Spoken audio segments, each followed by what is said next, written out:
You're listening to the Play It Brave podcast. Join Darcy for a wild rummage around in her wit and wisdom. She's a photographer, an educator, and a marketing ninja. Each week, she's going to be teaching you all about creating a life full of mindset, money, and marketing miracles.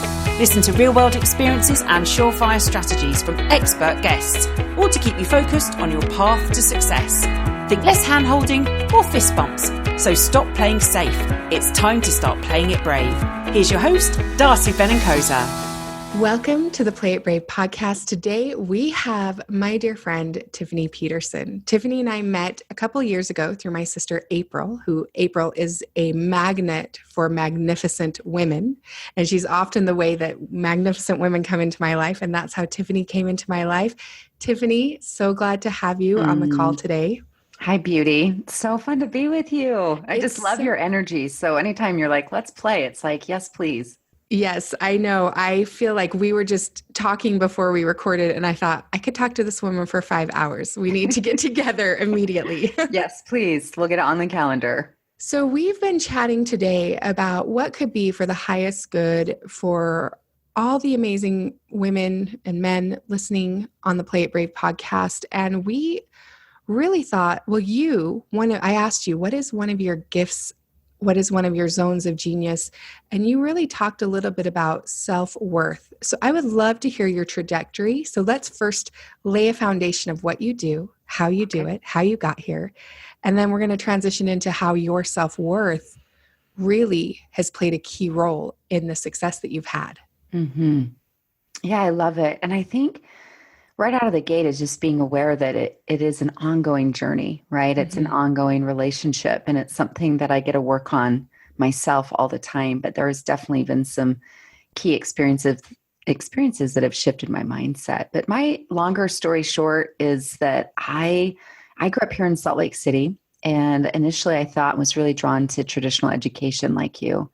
And I just thought I've always had a teacher heart, right? And I thought I'd be in a traditional classroom, teaching kiddos. And I did work as an aide to 3 different classrooms while I was going to school over 2 years. I was a special needs resource aide. And so working with kids in elementary ed school systems and helping them, with their math, their reading and things like that. And I just have always had a soft spot for kids with disabilities. And, it's funny, Darcy, sometimes when I'm speaking to an audience and telling that story, and I'll say, I thought I was going to be a special needs teacher. And occasionally someone in the audience will say, you still are.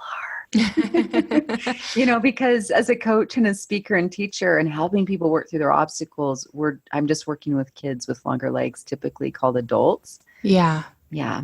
And what I think is so important is I was an educator for 14 years, but I feel like I've been an educator since even after that.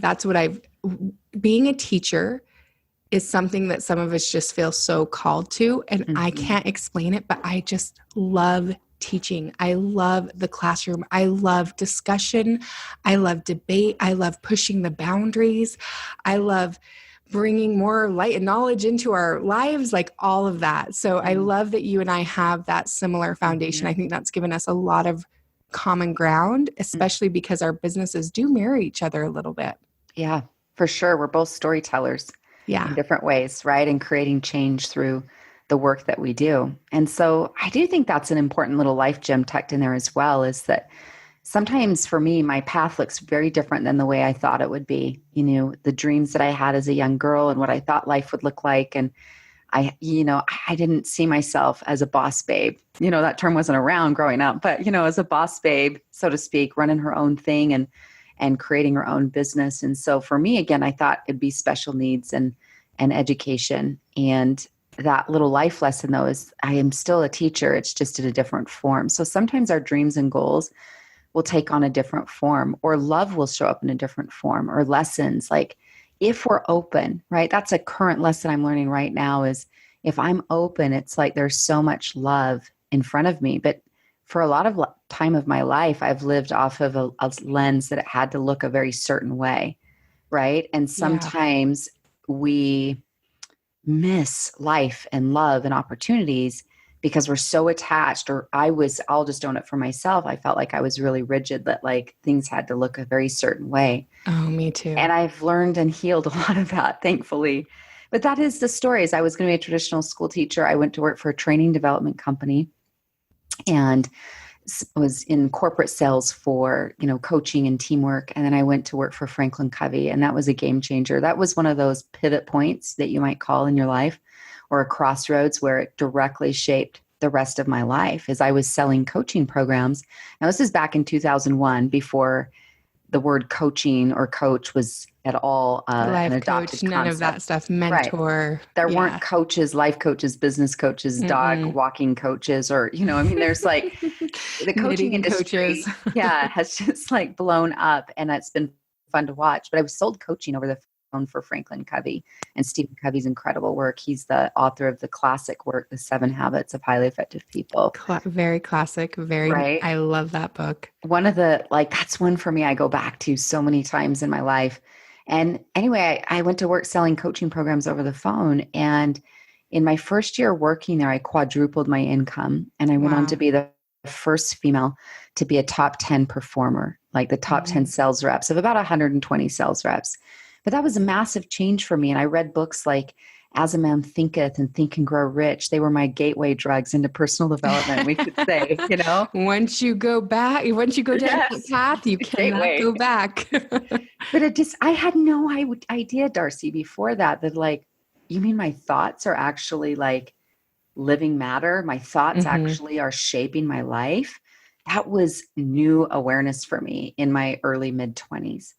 And it changed my life, and it changed my income. And then I went on to, because I did so well selling, they asked me to train classes, and I was their corporate trainer for years. And then I went out on my own a little over 10 years ago. I just celebrated my 10-year anniversary. Congratulations. Thanks, babe. So I've been doing my own thing. Fabulous party. I did a big party at Sundance. I love it. Well, Darce, when you're self-employed, you're also the HR director, and you're in charge of employee recognition. I got to, I learned this. I got a job about 6 years ago in New York photographing a big party. And I came and I said, "What is this party for?" She said, "It's my 10th year in business." And I watched her invite everyone who had helped her, changed her life, mentored her, who she had mentored. I cannot tell you what that event meant to me. I watched it and I thought, my 10th year, I'm doing this. This is happening. Do it. Yeah. Full-time 10 year will be 2023. So there we go. Yeah. It's happening. I'm taking your lead. I'm seeing what you're doing. It's so powerful. I mean, I bought the balloons and everything, like the 10-year balloons. I'm going to do it. That's the part. That's the thing. Sometimes I think people feel bad if they have to buy their own balloons or buy this thing. It's like, no. And I want to come back to, because I love your history. I love that you were in education, and then you took this risk to work for someone else, and then you killed it. And then you became the trainer of teaching, and then you broke out into your own business. Well, first of all, explain what your business currently is so we can have that. Yeah. I mean, short and sweet, you can find me at tiffanyspeaks.com, and there's a whole visual story there about what I'm up to. But I'm a hybrid of a life and business coach. And I mostly work with women in helping them grow their businesses, some men too. But I just happen to have become a little bit niched in working with female entrepreneurs and helping them grow their existing business or launch one. And I love it, right? Is this background in sales, but truthfully, 90% of what we coach on and we speak on or work around are some formats of belief work, mindset, self-love, self-worth. It's the core of everything. And so I'm a hybrid of a life and business coach. And then I do about 3 to 5 speaking engagements a month as well. So I'll sometimes be with a corporate audience or a direct sales audience and be speaking on either sales or mindset, or sometimes a hybrid of both. And so that's really what I'm up to. Is I'm a life lover and I'm a change catalyst. Is I love to help. I'm fascinated by change, and I'm fascinated by humans, and just understanding and sharing things that can help support them to, again, love themselves more, have more peace, joy, as well as create more consistency in their sales structure. So I resonate with that so much, because I find myself doing the same thing. I hit a little bit more into marketing, and I feel like you hit really well into sales. But here's the thing about belief. I have read so many books, and I think I see it in action so much in my life that I can't ignore it. And then sometimes I'm still skeptical, could this really be the thing? Is this really it? Is this just a fad that we're all going down? Or is it really something that we get to do? And I've been reading each morning The Power of Belief. And it's been really about like that strong thing that people believe, whatever you do believe really does start to shape the way that you form basically every decision in your life. Yeah. Who's the author of the book you're reading? Oh, what is his name? It was written in 1946. It's a really old book. And I started reading it on Monday, and there was a chapter in it called The Power of Belief for Women. And I thought, okay, what is this guy going to say in 1946? Like, why is there a single chapter? So I went to that one first. And he was so ahead of his time. He said that I'm going to get a lot of flack for this from all the men reading this book, but the truth is that we are doing a disservice to our planet, that women are not included in more boardrooms, that they are not included in more, like, and he talked about like when the war was happening, because the war just ended, 1946, women showed up in a way that showed that they are just as capable as men, and yet we're trying to put them back into their box. And I read that chapter, and he talked about teaching about the power of belief, and I thought, I love this guy. So I will get his name for you. It's and then put it in the show notes for your listeners. I'm going to put it in the show notes. So there we go. What is some of the things that you teach around belief with self-worth? You know what I mean? Yeah. Like, how do you start to someone just starting out with this idea? Where do you start with them? Yeah. Oh, girlfriend, I'm so glad we're going to talk about this. And why I'm asking you about the author is just last night, I listened to this YouTube video by Greg Braden called The Power of Belief. So when you just said that, I was like, well, okay.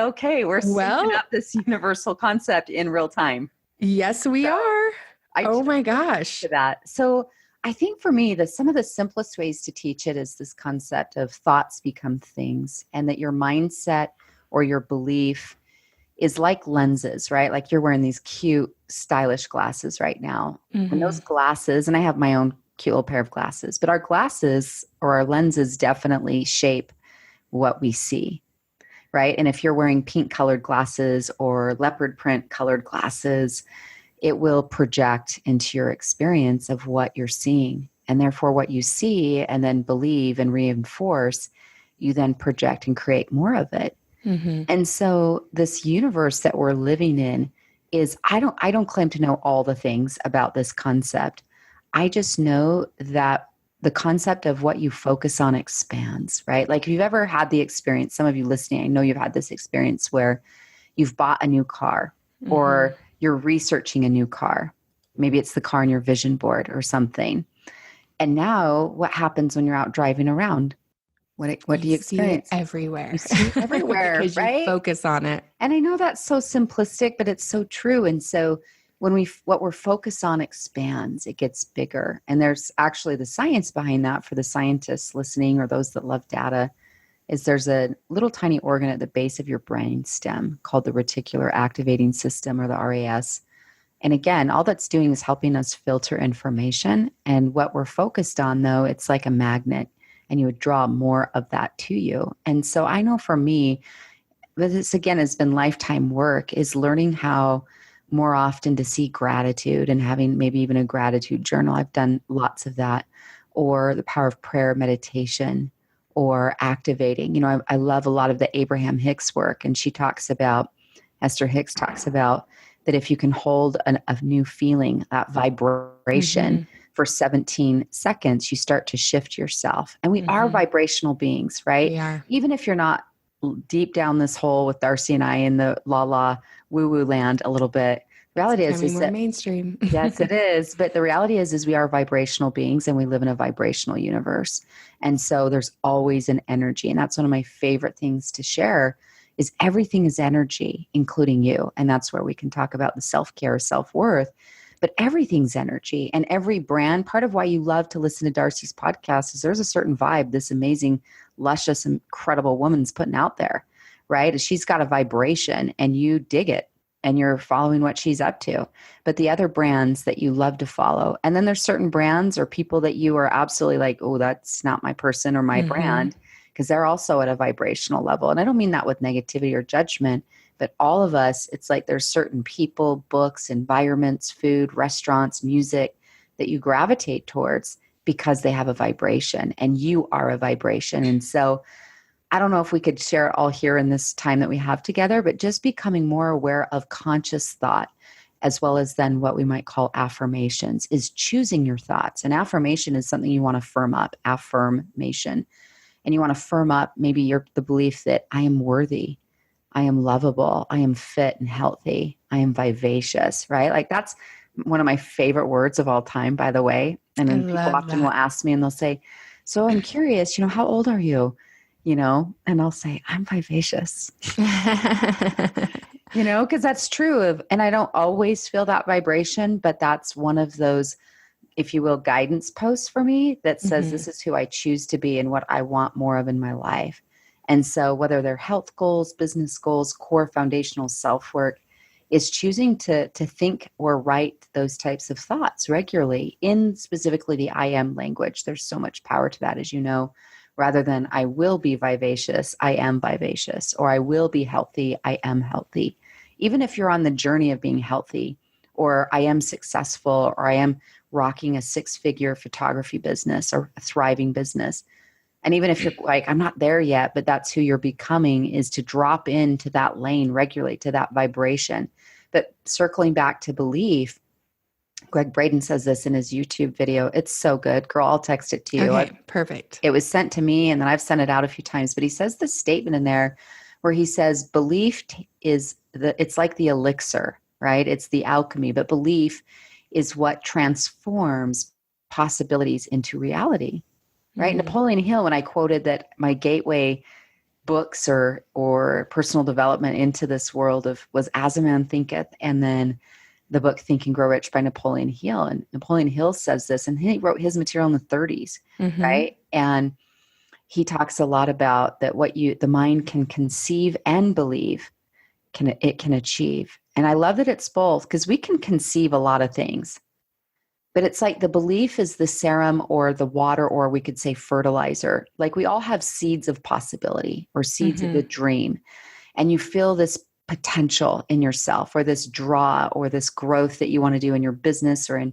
love life or health or wellness, any of it. So we have lots of concepts or seeds.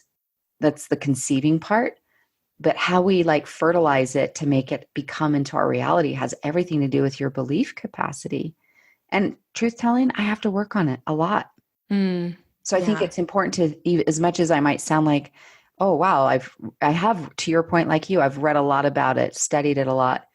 But I also, like anyone else, have to be in the practice of, the living of, for it to actually be activated in my own life. Yeah, I remember when I first started hearing about these ideas, it was about 2010, but maybe it was 2012 that I really started writing the I am statements and really started, putting these things into practice. I gave myself an education, I gave myself homework, and I would focus on an amount of money every month, and I would do all of these money activities and bring my creativity to the table of how to bring in the exchange of energy. And it's been years now, and now I can do it so easily in some areas. We're always evolving and growing, but I don't have to go back to those same, I am a 6-figure photographer. I've done that. So It's like every year you get to now think, okay, what's my next highest self step?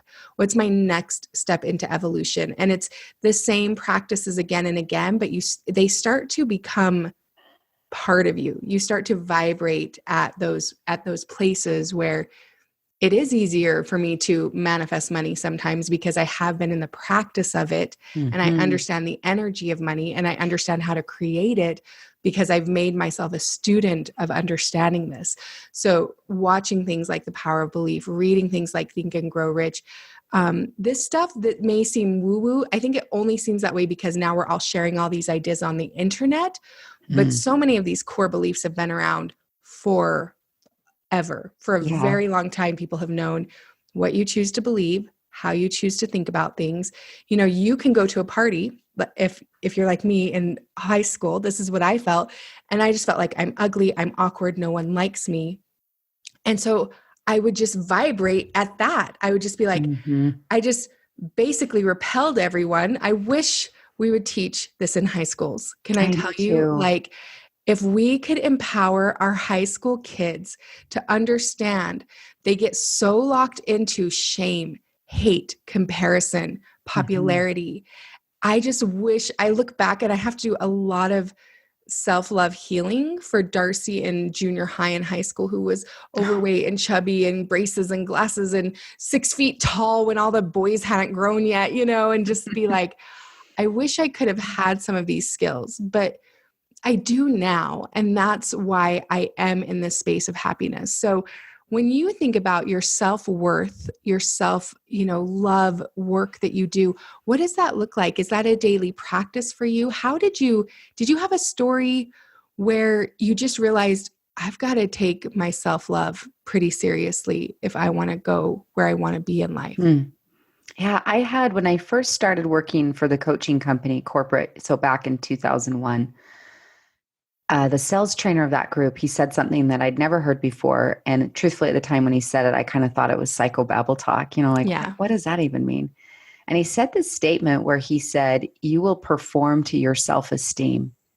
And I was like, what? And he was also talking about like your comfort zone, what's familiar to you and all of that. And I didn't really believe him until about 3 months later. What happened is I was always a hard worker. And so I was working, putting in the time and the effort, and therefore I started to see the results, right? The effort and the work and the passion. And I started closing a lot more sales. And what happened for me is the income that I started to make, was what I used to make in a month, I was now making in a week in closing sales. And it was a straight sales commission situation. And all of a sudden, within 3 to 4 months, I was definitely pushing up against my comfort zone, or what in the book, The Big Leap, Gay Hendricks calls your upper limit. And we all have a comfort zone with money, with love, with attention, with health. Like we all have certain like levels, right, that are just familiar, right? Like with all the things in our lives. And so for me, when he said that statement, you will perform to your self-esteem, that was one of those tip-off moments that was like, that even got me thinking about it. Because prior to that, a lot of times until you really start to inquire and wake up, you're not aware. And I wasn't aware. It's like to think about your thinking. I hadn't thought about my thinking before. And then I started to think about my thinking and self-esteem and energy and so forth. And as I mentioned, I went on to quadruple my income in that first year. And that was a big deal. I was in my mid-20s making 6 figures as a woman in Utah. What? And a pretty traditional girl that was like, hey, I'm going to get married and be a stay-at-home mom and raise babies, which is a beautiful path. And there are people that have lived that path. And mine, I thought that was mine, and it's shifted.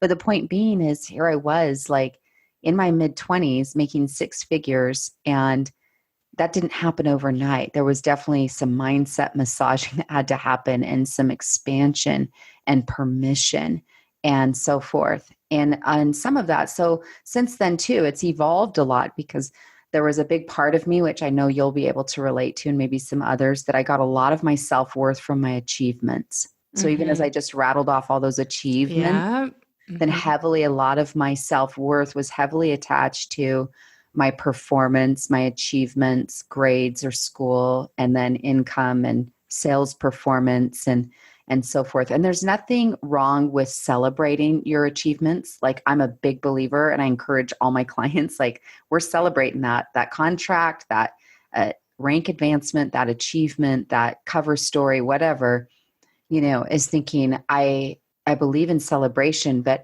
I've had to undo some of that too, as well as meaning unlearn or work on healing. And it is a work in progress, but just coming home to a realization that you're the one companion guaranteed to travel this path with, right? Like, you're going to get a few lifers, like you and April are lifers. You've always had this rich connection. So you might have a really close sister or sibling, or you might have a significant other, and you've been married for 30 or 40 or 50 years and love them dearly, and a close friend or two or whatnot. But for the most part, the majority of our relationships are seasonal. right? Mm-hmm. And not seasonal doesn't mean that might be 10 years. That might be while you were in sorority or fraternity in college, or, you know what I'm saying? Or like myself, maybe you were married for years and then you've now been single and divorced, and those relationships sometimes are seasonal. And that's also not wrong. And also not every relationship has to end with like this big dramatics, but you are for sure the one relationship you're guaranteed to travel this journey with. And so a lot of it for me has come to learning to choose intentionally, which is one of my favorite words of all time, is intention. But to choose intentionally, to say, I'm going to choose to have a better relationship with me. I'm going to choose to have better self-esteem or self-worth or self-concept. I'm going to invest in this intentionally, because here's what I have learned about life and about coaching. You're not going to stumble into great self-esteem, just like you're not going to stumble into being healthy and vivacious and in the shape that you want to be in, or you're not going to stumble into an amazing marriage. Or like, did you just stumble into being this? Did you just happen to become this incredible photographer who's now teaching so many people how to grow their lives in business? No, you didn't. You don't just fall into a good mood and so forth. So I just love that consciousness that, oh, there's intention behind it, and to make a conscious choice. And I have to re-choose, just like anyone else in a significant partnership. You choose and re-choose that person many times over, not even verbally a lot, but emotionally or mentally, but choosing to say, I'm going to choose to love me. I'm going to choose to have a better relationship. And then I'm going to start to get curious and ask, like, what makes you feel like lightness and love, and what brings you joy? And let's be more intentional, put that in your life. I mean, similar to you when you were talking about your high school experience, I can relate to that, especially in my junior high. High school was a little easier for me, but junior high was atrocious. And I sometimes, when I give this keynote, in certain environments, I even have this picture of my 8th grade self in my keynote deck. And I give this example as, my 8th grade self was so insecure and so had so much self-doubt. And am I wearing the right thing? Do I look okay? Oh my gosh, my life was so rocked. I mean, there just was a lot of turmoil at my home life in that season too. And just a lot of, my mom had gotten remarried, and step families and blending. It just was a whole lot. Right. Mm-hmm. So on top of then just being in 8th grade and to your point, braces. And I love being a redhead now, but you guys, I hated it growing up. Hated being a redhead growing up here in Utah, which Utah, as you know, it's changed a lot in the last 20 years. But my gosh, growing up here, it was like, there was like one African-American kid in my whole high school, and so everyone was blonde hair, blue-eyed, brunette, like I wanted to look like you, like I wanted the blonde hair and so forth. Anyway, I hated being a redhead, and to make matters worse, my red hair was permed. And so I had this huge perm and these big bangs, and yeah, it just was a tough season of life for sure. So when you were sharing that, I relate to that. But how I tie this in a lot of times, and when I'm sharing that from stage, is all of us have that 8th grade self, or maybe it's your junior high school or your whatever, but that you've been through some things where your less than confident self wants to show up, right? Has been triggered. And I used to shame her a lot. Like when that would come up as a grown woman, like, get over it. And like, come on, and now I've just learned to love her more, but it's still a work in progress, right? Like it's just always a work in progress. Well, hearing you talk, I'm sure listener feels the same way, right? I'm sure, everybody listening to this podcast, very few of us had a positive junior high experience, I would think. I mean, I'm sure it was okay during sometimes, but I think that's part of the process of life. That's one of the reasons we're here, is we start these impressionable people. We have all these different ideas of what we could be, look like, should be. Then we have this norm or this ideal that's put out by the magazines of the world. And I think self-love is a journey. I don't know very many people, but I think it's starting to happen because I think parents are starting to learn this a little bit more. But we're going to grow up. We're going to feel insecure. We're going to wonder if our voice matters. We're going to wonder if we have any talent to offer the world. We're going to feel inside that we do. I remember starting my first novel at 12, and I was like, I'm going to be a writer. I'm going to, like, my words are going to be read somewhere and everywhere. Like I had this sense, but then I was also suffering from incredibly low self-esteem, eating disorder, detaching from society, not trusting anybody, not allowing myself to have really great friendships on many levels. And then we come into this space where it's like every year of your life, if you're listening to this podcast now, The Power of Belief or The Magic of Believing, which is the actual title of that book, I just remembered, Claude Bristol. And you get to then claim that this is going to be your birthright. That yes, you may have gone through years of low self-esteem, but no more. Like you said, we get to take that stand and we get to step into an intentional way of being with ourselves. And I really am resonating when you're saying, you know, my life didn't turn out as planned. Mine either. I think every woman, whether they have a lot of kids and are married and they desire a job, or whether they have no kids or not married. You know, I used to have a lot of shame around being single because our world, our culture has painted women as having more value if they're married. Oh, they were desirable. And with children too. And with children, they can be a mother, you know, and I've really had to like step into, now I love my life so much. And, you know, I still desire an awesome partner and things like that. But I think we can put ourselves into this space of where we think we should have been and really like hold on to that and make ourselves miserable because we didn't get that or we aren't there, instead of stepping into the path that we're going on. I did not know this was going to be my path at all. But I wake up every day with so much gratitude that this is what I get to experience. And it's different than what other people experience. But that all being said, when we have the self-worth, just like you're saying, we come to this beautiful place of living life in the moment, being kind to ourselves. And also, I think we get really clear on purpose, on passion, on our talents, on our gifts. And one of those gifts is leading a business. And when you have a business, one of the things you get to do is have clients. And you have always said that getting clients or having sales, because everybody, when I talk about selling, gets really nervous. They think that it's hard. And you just always bring it back to a relationship. So you have this beautiful relationship with yourself. And then you've really formed beautiful relationships with your clients. Have you always thought of your business as just relational? I don't know. Because sometimes it can be so formulaic, or do this, have this webinar funnel, make sure this email list is like this. And you come back again and again to relationships, which I'm really learning as well. I just think, I don't know when I could put it in a formula, formulate it into a sentence, but I was always the kind of kid that included others. And I was always a connector, and inclusion was a really big part for me. Like, I also know what it feels like not to be included. So, you become sensitive about that. But I think for sure, I knew when I launched my business, it was like connecting and contacting. I knew that was part of it, not realizing it was everything, right? Is that no matter what any of us sell or do or deliver in this life, is we're all in the people business.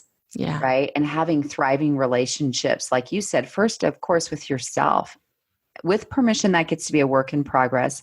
I just think it matters that you're committed. There is a free resource before we move off self-worth that I just want to highlight. It's on my website called the Self-Care Guide that you can find under the tab free resources. And it's a downloadable worksheet, a quadrant worksheet, and then some guidance there.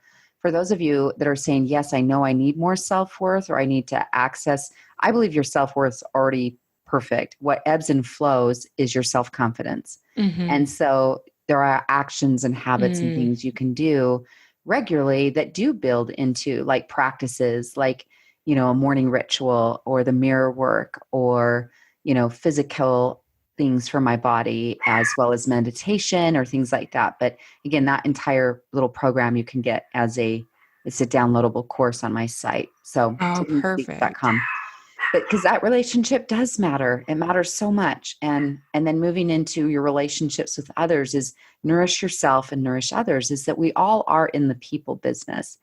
And so whether you're a real estate agent or a photographer or a life coach or a cosmetologist and do hair, or you're in the tech industry or world, is that no matter what you're up to in life, and even if you simply volunteer your time, you don't work for a fee, but you're on boards of charities or with your kids' PTA, is helping people be bought into, which is a sale, right?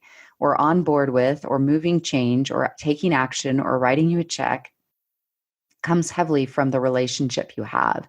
So you all have a relationship capital of, okay, but I want you to be intentional investors in your relationships. Is how I love to teach the heartbeat of sales is when you have thriving relationships, it's really easy for your business to thrive too.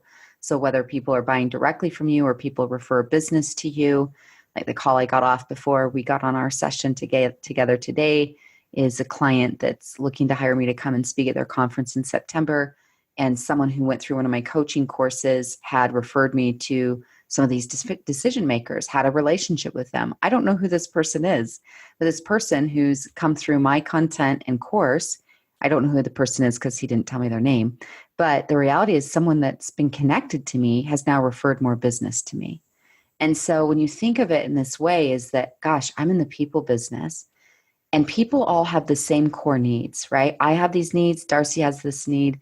Everyone you do life with has this need or will do life with. But humans have basic core similar needs. As different as we are, we're similar in that we have a need to feel important and significant. We have a need to feel seen and respected. We have a need to feel heard, right? I love to say feeling heard in any relationship is like oxygen to the relationship. And you may not always agree, right? But feeling heard creates and builds trust, which is actually, I think, one of the things as the United States, what we're clearly needing more of is our capacity to listen to one another and hold space for one another, that without all the judgment, right? With all that's changed with us on our political fronts, is that skill set, that people skill set. Like, can I have other people in my life that are different than me?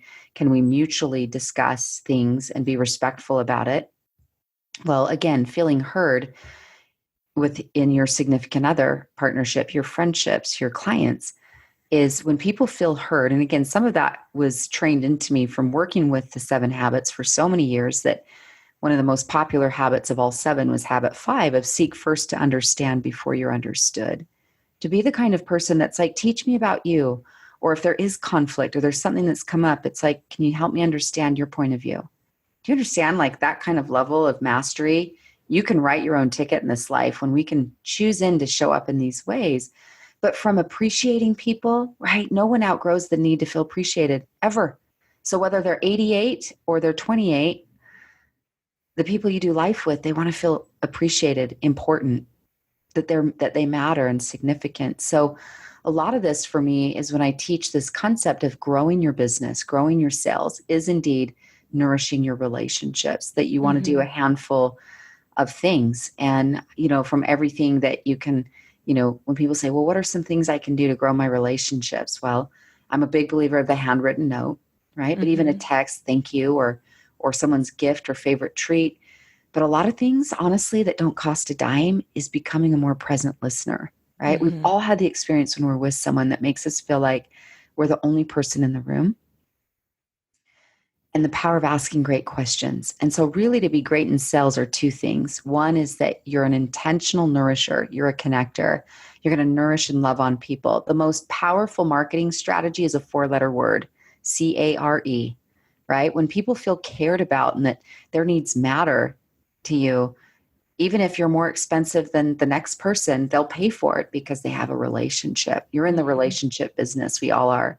The second thing that makes someone great in sales is in what they're asking and not what they're telling. Is you don't have to become salesy. Actually, don't be. But you do need to become more intentional about the questions you're asking and the way you're showing up. I love the mindset, the phrase that says, diagnose, then prescribe. Right? Is that you want to be in that kind of conversation where you ask people questions. Tell me about you, your business, or your family shoot that's coming up, or your wedding, and what is it you want to capture in photos? What's the key feelings? What is it that you're wanting, right? I'm just using some of that language because of your background. But, again, whatever your business is or life, it's so important you take these skills home to your home too. And friendships or loves or your children or parents, is ask them more questions, Be curious about them and give them your attention. Neither of those things cost a dime, because I've definitely done things from like the handwritten note to like that big soiree, that massive party we hosted at Sundance and invited a lot of people to get loved on and well fed. And they all left with a beautiful handcrafted leather journal, a gift, you know. It was like I was celebrating them for being such a big part. Well, that was a lot. That was a large investment for me to make financially. Yeah. But so from everything from the handwritten note to a big party to sending flowers to, but again, sometimes it doesn't cost a dime. It's just, are you present? Do they feel heard? Do they feel important to you? Down. Yeah. So anything, what do you want to say to that? Because I feel like I just tried to talk. No, you were just lulling me. Like your voice is so beautiful. I was like, yes. I just felt like a warm hug of like, yes, I want these nourishing relationships, caring more. Because I think when people come to me and they're like, Darcy, I'm not booking clients or I can't seem to upsell them. And it seems so technical, right? Like, okay, we need to upsell this album or we need to add this on. And it's so important to remember these things because so often we think it's about us. We're like, I can't make the sale. I can't make the money. I can't do this. And it's like, I'm getting this in a bigger way. You and I were talking about this a little earlier.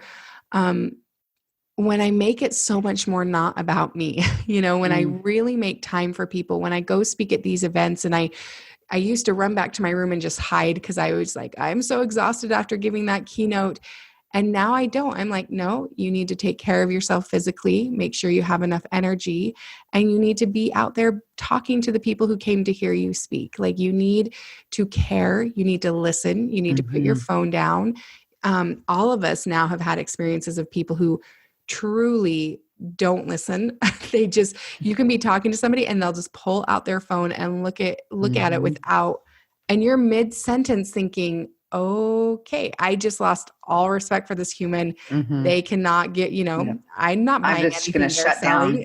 Yeah. Yeah. It's like, and scene, I'm heading out somewhere else. So yeah, I think that, you know, that's so key is I was at an event last year and the guy, what is his name? Jesse Itzler. He's married to Sarah Blakely, the founder of Springs.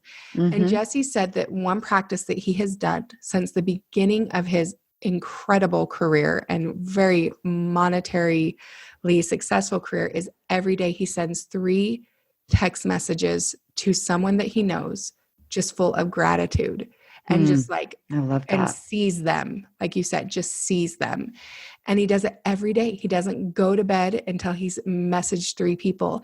And he said, because of the relationships that he's building, he once had a family, something kind of hard happened with one of his kids. And he heard a knock on the door and he opened it and it was one of his friends. And he thought, what are you doing here? He goes, when something like this happens to your family, you don't text, you show up.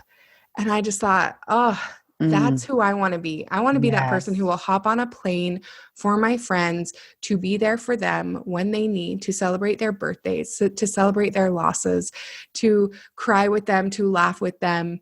And that's how I think selling is. You know, if you really believe in what you're offering, and that's the thing, you have to believe in it so much. You have to know it's of value, good, it's in your zone of genius, you're in flow with it.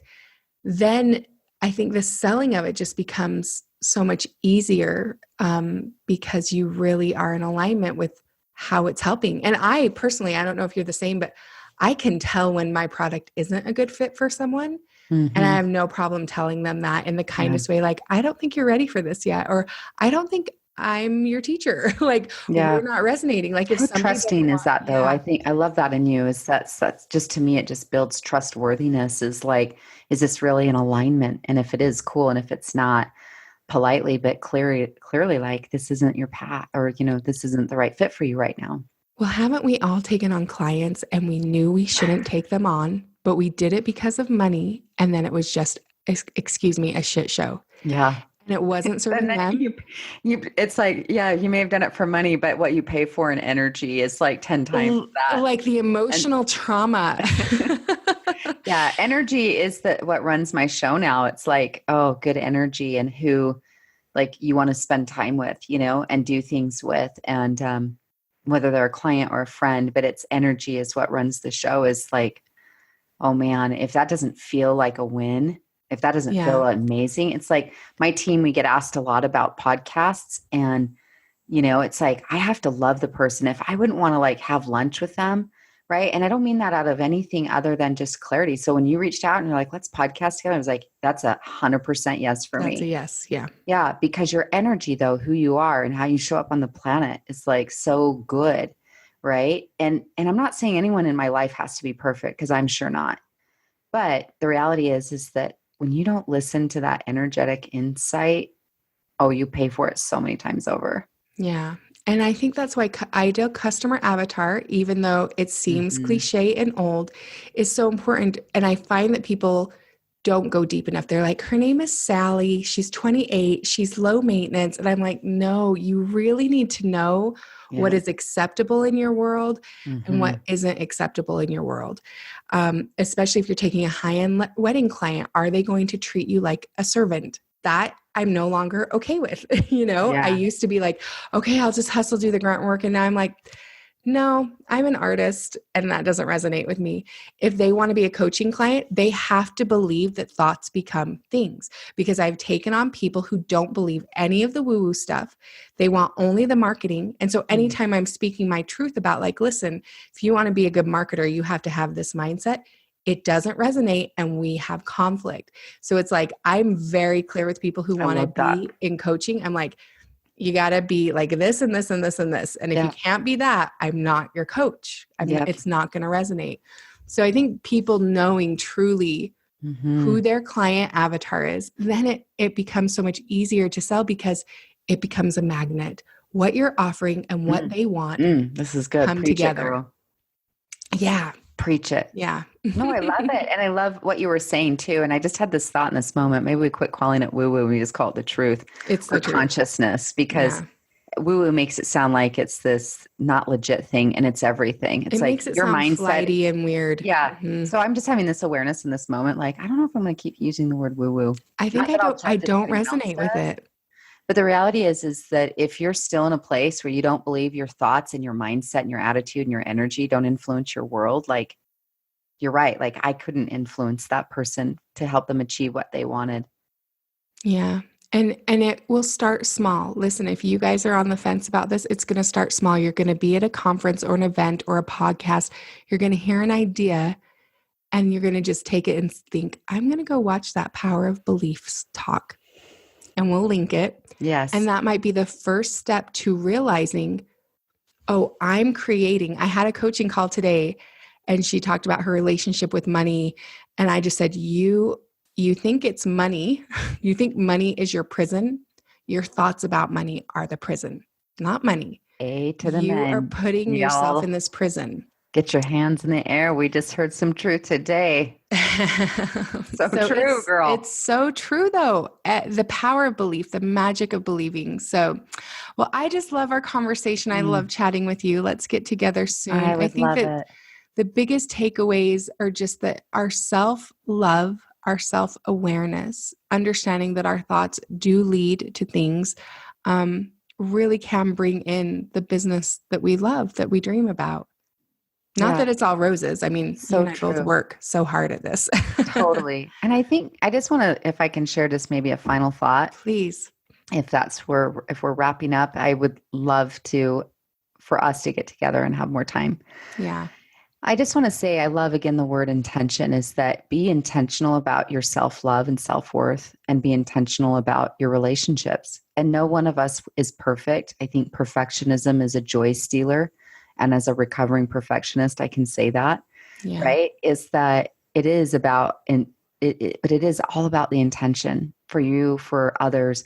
And then, yes, of course, taking action on those things, right? Mm-hmm. Where it's like, it's a combination of mindset and action, but being intentional. And so in just choosing to say in 2020, what kind of relationship do I want to have with me? How do I want to feel in my own skin? What are the kind of thoughts? Do I want my thoughts, like your mindset, the real estate between your ears is your most prime real estate you'll ever own in your life. Mm-hmm. The most expensive and the highest return on investment is your own mind. So I acknowledge you for listening to a podcast like this. You're the kind of person that invests in themselves. So you're our kind of people, you're nourishing yourself, nourishing your brain. But get intentional about that. Who do I want to become this year? What do I want to feel? Body, mind, heart, spirit. What do I want to be about? What key activities? Again, that guide and that worksheet on my website will help you walk through it.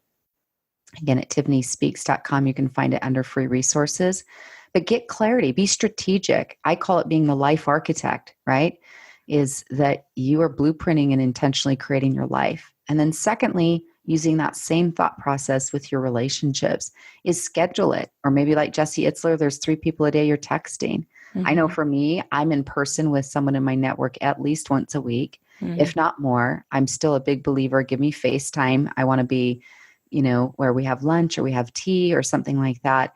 And then I do love the handwritten note. I've got some blank stationaries right here on my little desk.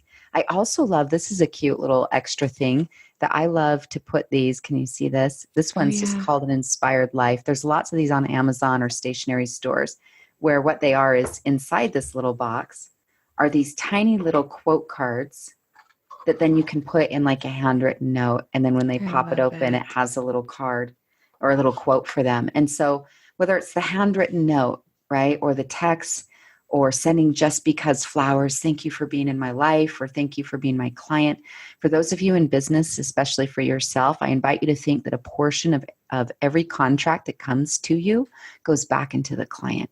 Mm-hmm. So for me at live events, all of my live event guests always receive a gift that's in addition to what's been marketed to them, whether it's a book or a bath bomb or a combination of some gifts, right? But if someone writes me a check to speak at their conference, a portion of that check will go back into maybe a gift certificate to their favorite restaurant or a treat basket or something. And so as people give you resources or money or time, right? Time for me is as valuable, for me, it's even more than the dollar, then I want to acknowledge that. And so there's lots of ways that you can do it. It's just choosing into saying, I'm going to invest, I'm going to nourish my relationships, because strong relationships, man, you'll have people do your marketing for you. They'll rave about you. They'll refer business to you.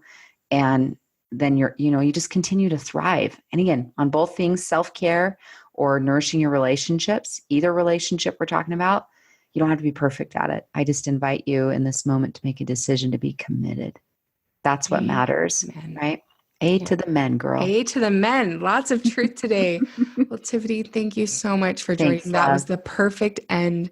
I love your handwritten notes. I have this one that somebody just sent me, which so if funny. You know me at all, I love the rock. And this card, my dear friend, she is somebody I mentored, Rachel, sent it to me. She's like, I just had to get this for you. And those little things mean so much, and they really do form relationships. And that's what your business is all about. It's the business of relationships. So I love and honor my relationship with you. Thank you for always being such a strong example of a powerful boss babe woman. I have looked over your website so many times. I've done your free resources. I've paid for coaching with you. I mean, I just adore who you are, and you've just been such a strong example for me in my life. So thank you. And thank you for being on Play It Brave today. You are rock, sister. You play it brave, and I love it. So thank you. I adore you too. You've been listening to the Play It Brave podcast. Love what you heard? Wonderful. You can shout about it in the reviews. I bet you know someone who needs a shot of self-belief. Then don't keep us a secret. If you've missed something crucial, we've got show notes for this and all past episodes over at darcybenincosa.com/Play It Brave. Thanks for tuning in, but don't forget, the world teaches you to play it safe. Stand up, stand out, and start playing it brave.